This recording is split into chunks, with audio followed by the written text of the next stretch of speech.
சக்தி ஸ்பருவி TV வழங்கும் ஒரு நிமிட தலைப்புச் செய்திகள்.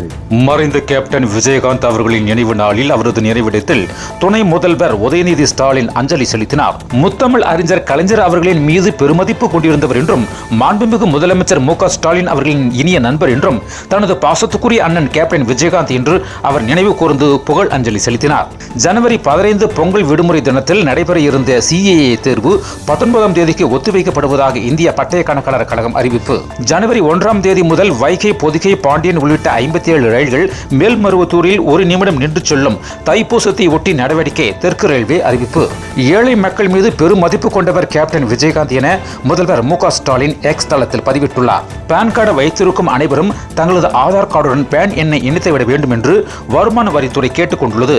இதற்கான கடைசி தேதி டிசம்பர் 31 ஆகும். விசா விதிமீறல், சட்டவிரோத குடியேற்றம் உள்ளிட்டவைகளால் America, UAE, Thailand, Malaysia, Myanmar நாடுகளில் இருந்து இந்தியர்கள் வெளியேற்றம். திரைப்பட இயக்குனர் பாரதிராஜா சென்னையில் உள்ள தனியார் மருத்துவமனையில் வழக்கமான பரிசோதனைக்காக அனுமதிக்கப்பட்டுள்ளார். பீகாரில் சிமெண்ட் ஏற்றிச் சென்ற சரக்கு ரயில் ஜமுய் மாவட்டத்தின் பருவ ஆற்று பாலத்தில் தடம் புரண்டதால் பரபரப்பு.